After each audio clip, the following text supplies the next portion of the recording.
Good evening, folks. Welcome to a very wet northeast of England. Just out for a last minute walk tonight, taking my little dog for a walk. Come here, Ginny. Come and say hello. Come here. Say hi, Ginny. And it's a very wet few days that we're having at the moment. And if I stop still for a second, you might be able to hear the rain. And it's not as heavy as what it's been over the last couple of days, but it's been constant rain the last few days, and it's made a bit of gardening quite difficult, and not being the allotment much, apart from to pop in on the evening, pick a bit of food, check for slugs, and make sure they're not eating the little vegetables that I've still currently got growing. But even at night time, when you come out, you can often see signs of life. There's a little bird on the path right here. If I just go a little bit closer, oh, it's flitted away, but it was just over there. You might have saw it just fly off there. But even at night, you'd be surprised at the creatures that you come across. And being on the outskirts of Newcastle, where I live now, you can often see a fox running around at night around here. And in the warmer months of the year, you see hedgehogs here and there flitting about and looking for worms in the grass and stuff like that. But now we're into November. It's pretty chilly at night, although it's not as cold as what it should be. It's been really warm until the last few days over the course of October and into early November. Far too warm really for the time of year, and we haven't even seen a smidgen of snow yet. And when I was younger, snow was such a common thing once you got into November and beyond, and sledging and making snowmen and all that was a real common thing to do. But these days it's increasingly worrying how little snowfall there is. And you do get momentary snowfall, it might come and lie for a few days, but most of the time it snows, and within half a day or even just a few hours it's started to melt and then it's gone, and it's so noticeable now how warm the world is getting. It's quite worrying really. And whether you're one of these people that deny climate change, or whether you think it's a real thing like I do, it's obviously getting a lot warmer. And like I say, in November there should be snow in the fall, and snow falling onto the ground, but instead just getting lots and lots more rain these days at the cooler end of the year and the cooler start of the next. And it's a bit concerning, like I say, But let's talk about happier things. How are things in your part of the world? How are you folks doing? I'd like to know how it is that you're getting on and what kind of weather you're having where you are at the minute. I've been listening to stuff on the radio about things that's been going on in the Philippines, and they're getting some really horrendous weather over there. So although things aren't perfect here, it's a lot worse in other places. So let's send some love and prayers out to those people in the Philippines, because they're having a really hard time of things at the minute. Where's my dog? Jenny, come on. I know it's raining, but we're going walking. How are you? Come on. We'll go to the field and then back round. Come on, little one. But yeah, how's things where you are in the world? I hope you're well and having a good time and all that stuff. And whatever it is that you're getting up to in life, I hope it's bringing you love and happiness and joy and laughter and all that stuff, I was hoping maybe you might have seen a fox for you to see. You can see there by the road how wet everything is. And tomorrow I'm going to take a little walk out with yours truly here, and we're go somewhere a little bit more interesting, and I'll show you some cool things tomorrow. I'm going to go out and do a little bit of leaf collecting because I want to continue and get on with making some leaf mould. So there's plenty of leaves that have fell from the trees now to be gathered up, so I'm going to go and do a bit of that. And along the way, hopefully this little place that I'm going to take you, I'll be able to show you some cool sights and some wildlife and just generally nice things. But I'm hoping that it's going to be a little bit of a drier day tomorrow when I go and do that. I'm certainly going to put my wellies on to keep my feet dry, but hopefully there'll not be rain falling from the sky anymore. But if there is, I'm just going to go out and do it anyway. But I just thought I'd have a little bit of a chat with you and have a little bit of a talk, you know, while I'm taking my lovely little dog Ginny out for a walk. And as you can tell, it's rather late at night now. There's hardly any folk about, which is just as well, because they'll be watching me just walking along talking to myself, you know, although I'm talking to you guys. They don't know that, do they? So the fact that there's not many people about is a good thing, because it would make us feel a bit stupid walking along and just talking. But this is a little look at where I live, and like I say, it's on the outskirts, so if you go beyond this little estate here and over the back of those houses, you're right off into the countryside. It's on the very edge of the outer west of the city, and to be honest, I'm thinking about just getting away from the city altogether. All this AI and surveillance and all that is something I just don't like, you know. Don't like what I'm seeing and how things are going, and whichever way that you think about it, we're all going to be more and more controlled and monitored as time goes by. And that's just the way I see it, you know. Things have been changing ever since 2020, and they're just turning the screw, man, you know. And whether you're against the vaccines and the COVID, or whether you think that it was necessary, whichever way you think, the whole thing was really overhyped, you know. Herd mentality, or herd immunity mentality, should I say, was certainly the way forward. And there's been many countries that adapted that were proved right, and they've not been allowed to get the message out there or speak. And this stuff I've watched about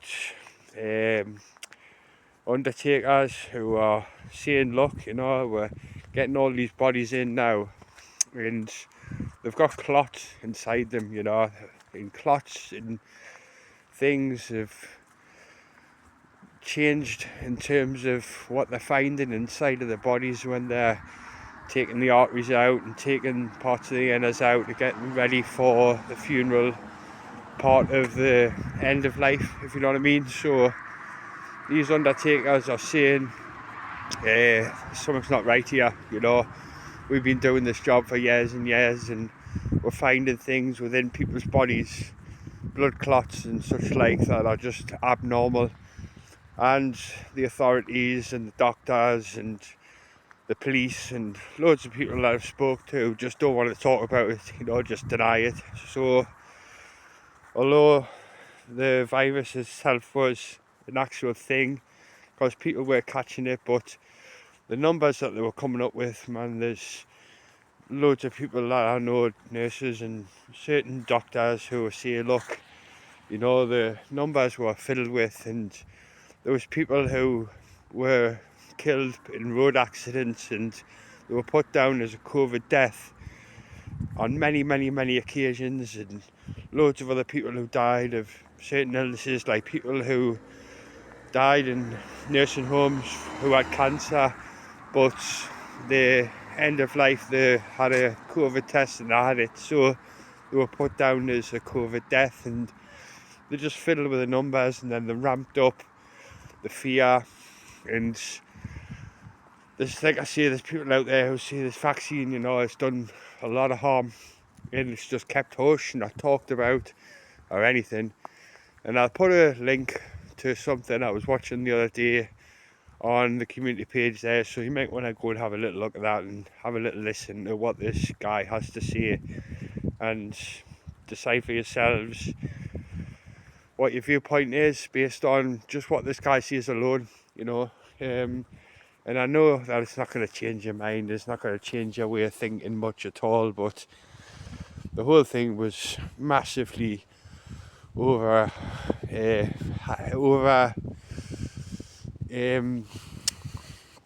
just ramped up the fear, the fear, and the same's going with other things now, which are going to lead to these ID cards, and they're talking about carbon scores, and banks are starting to monitor your carbon scores based on the purchases that you're making. And there's things in shops where they've got carbon scores now in the UK on things like bloody sandwiches, So they're creating a situation where these things can be measured, and if they can be measured, then they can be managed after that. So that's something to maybe ponder and think about. If they weren't going to try to manage it, why monitor it and why measure it, Why measure carbon? The basis of life, like the very basic element of life, everything's made of carbon, and now they're putting a measurement on it. Why? Why are they doing this? Why do the supermarkets, which is like what grocery stores are in what we call grocery stores here in the UK, but why are grocery stores or supermarkets putting facial recognition in the shops? Why are they doing carbon scores on food? Why are they pushing points cards and store cards on you? So if you have a store card, then they give you large chunks of the money, of the value of the stuff that you're buying off. So if you've got a store card, it's cheaper. Why are they doing that? If these massive shops are giving you quite substantial discounts based on the fact that you've got a store card, you've got to ask yourself why they're doing it. Why they're filming with? Why, when you go to the self-service checkout, is there a camera videoing you? Why? Why are they doing this? Why? It's you got to question these things, you just got to. And yeah, but that's enough conspiracy theory stuff. Just look at what it's down here on the ground. All these lovely leaves, which I'm going to be starting to collect up to make me leaf mould. Just really nice. Get them chopped up with a lawnmower, let them rot down, use them to grow some food, or certainly help us, mix the leaf mould with me mature garden compost or whatever it is that I choose to mix it in with. I could just mix it into me existing compost and make the structure better. But collecting leaves, as many as possible, and make lovely black gold out of it. And it is, like I say, a rather wet night, so I'm gonna get rather damp and wet tomorrow collecting up all these lovely leaves. But it's certainly worth doing, and certainly worth going out and making the effort for. Well, I'm gonna carry on walking and do a bit more talking and go off into the trees up here. And it'll be rather dark in there. There's no lights around this little corner here, so you're not going to be able to see much. But I'll just let you listen to the sounds, and you can just enjoy some night-time sounds on me walk here. And it's raining, like I say, I've already mentioned that, but because of that the clouds are rather thick overhead, so there's no moon as such, but you can see the glow of the lights towards the city over there, because the city is that way. So you can see how much light pollution there is which is another thing that I want to maybe leave behind. Because when I was up Scotland in the Highlands and up Glencoe, the stars up there were absolutely immense. You know, could see the Milky Way and shooting stars and all the constellations and stuff like that. But I took the binoculars, and the constellations that you could make out were the ones that you were familiar with, but even with the naked eye you could see a lot more stars than normal. But then when I looked through my binoculars, which are quite high powered things, the amount of other stars that appeared was amazing. You know, all them ones that you just can't quite make out with your naked eye, but are so evident when you look through a lens, you know. So that was rather cool. Rather big puddle, that. I'm just going to be quiet for a minute, guys, and just let you listen to the sounds.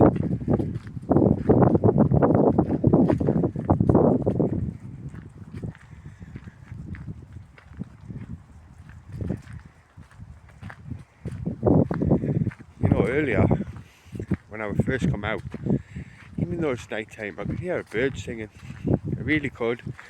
And like I say, compared to during the day, you don't get much bird activity and bird sounds, but even at night, you know, you hear the odd tweet here and there, and you just wonder why at this time of night, why they're tweeting at all, you know, whether it be because they're just happy, or whether they're maybe alarmed because they can hear me, or maybe if they're just communicating with each other for some reason during the night.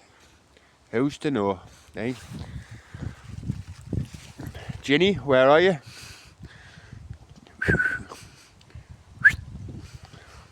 Oh, there you are. Good girl. But yeah, even at night time, you can sometimes hear birds singing, which is lovely and rather peculiar at the same time.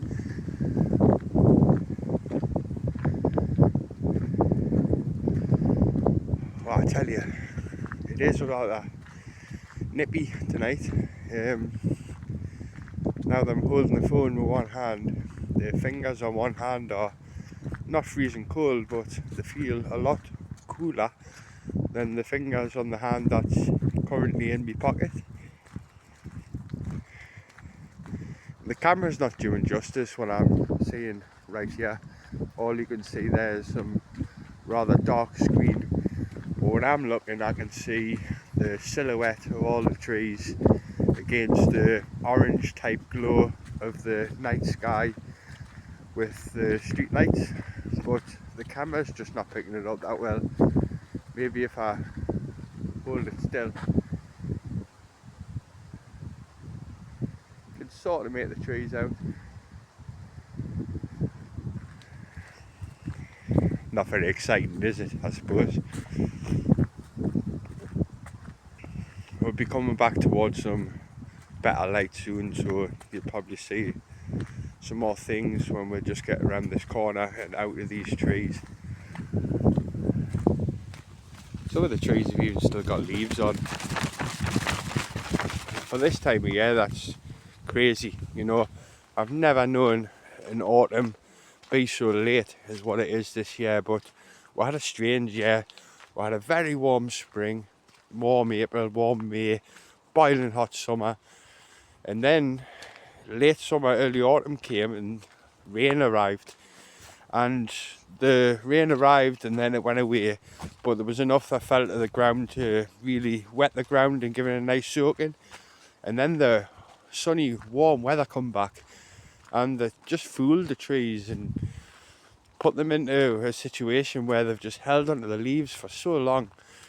And I really can't wait tomorrow to show you just how many trees have still got leaves in almost mid-November now.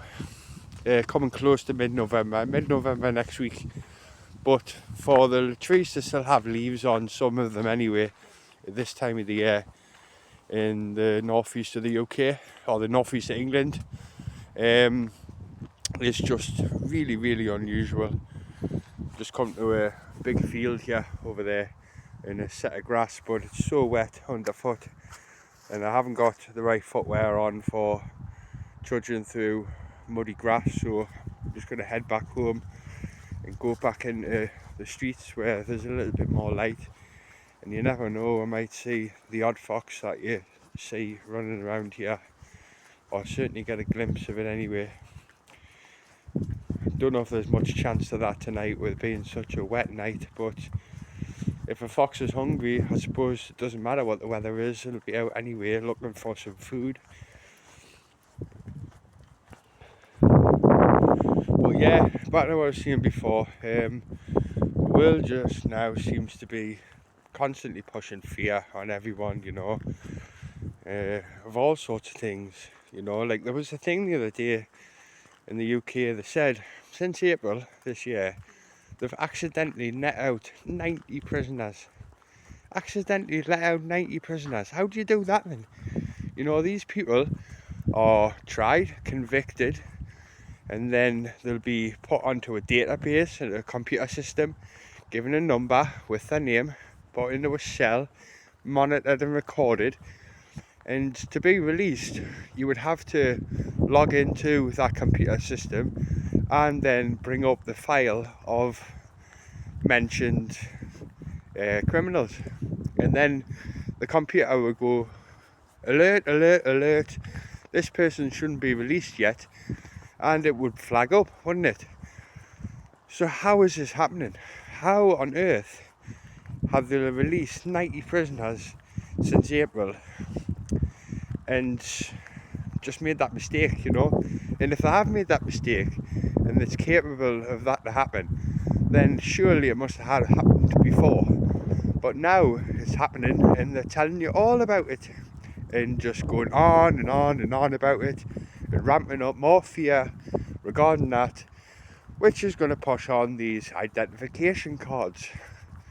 And if they push on the identification cards, then you'll need these cards to do all sorts, you know. Eventually it'll come to making the most basic purchases online, or if money's gone altogether, which is coming closer and closer, you know.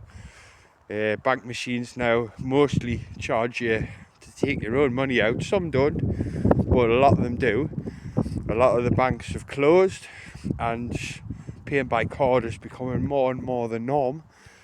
And what happens in the future, if to buy anything you need an identification card, and then if you need an identification card and everything you buy is by card, then they can start to build up a carbon score on you, and that carbon score is started because there's certain items in shops, like I mentioned before, that have given a carbon score now.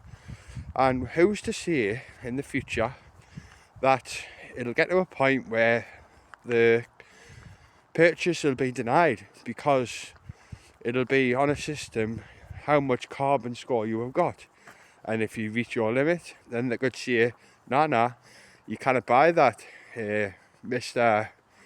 X, Y and Z or Mrs. X, Y and Z, because you've surpassed your carbon allowance. If they can measure it, then they can manage it. Why they're doing it, you know. Sounds a bit mad, but the way things are in the world and the stuff that they're doing, would you be surprised if they actually done this? Something to think about.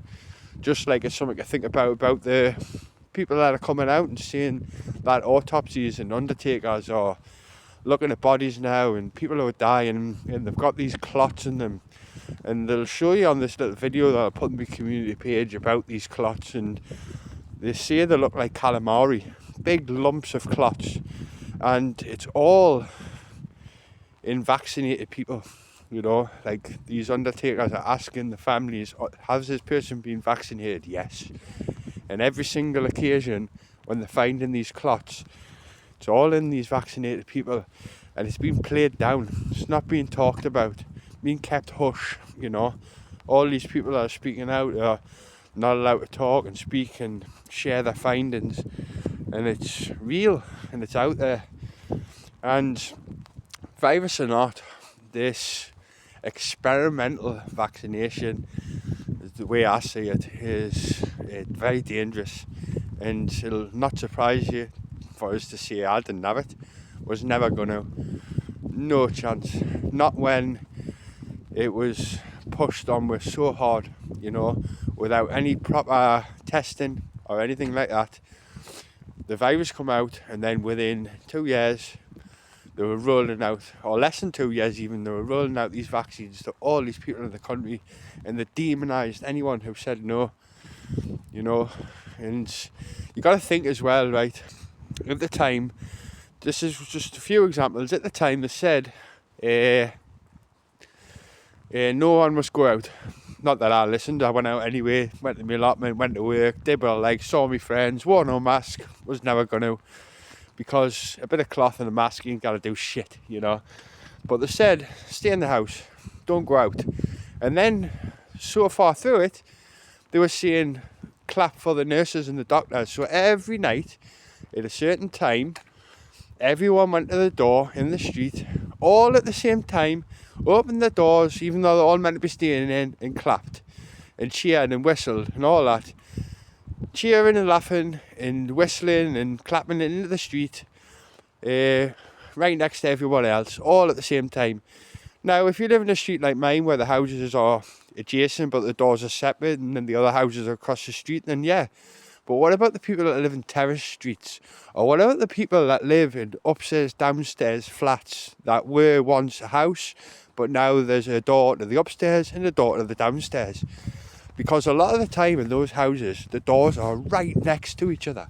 Right next to each other. So the social distancing thing then was just bollocks, Terrace streets, doors, right next to the next door, right next to the next door. All these people coming out of the street at the same time, clapping and whistling and cheering, even though we're all meant to be staying in and staying away from people. However, which one is it, Then you think about the bins, The bins and the bin collections were all still being done. All the bins were touched by one person, and all the bins were filled with all them things that all them people in that house had touched. And then the bins were emptied and put back onto the drive, and then touched by the same person who touched the bin that everyone put their stuff in. And then the people, after the bin was emptied, would drag it back up to the front door or wherever they keep their bin. And that just makes a ludicrous mockery of the whole thing. It's crazy, All the shops shut, but the supermarkets stayed open. Well, the big ones with all the money, but all the little ones had to close. What utter rubbish, man. Think about it logically, There's a lot of it that was so contradictory, and made no sense in terms of rationale,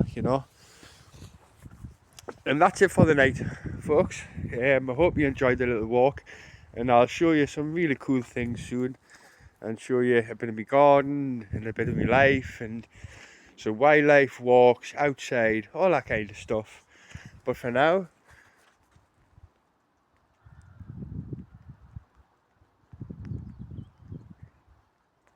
can you hear the birds? See, it's night time, just listen.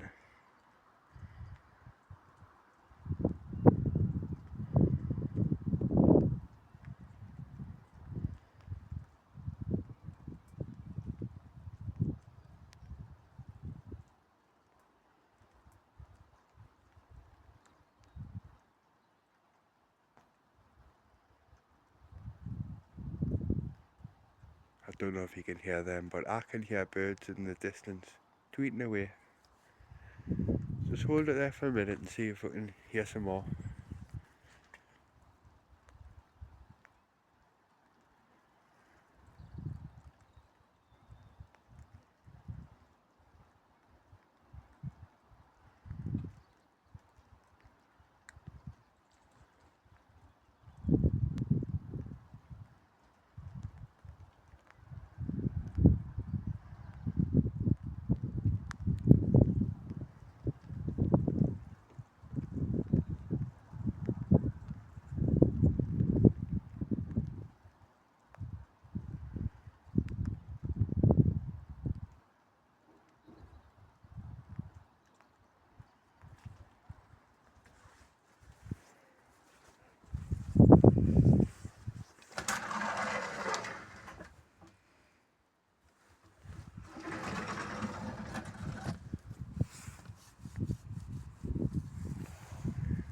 that's it. Good night, everyone.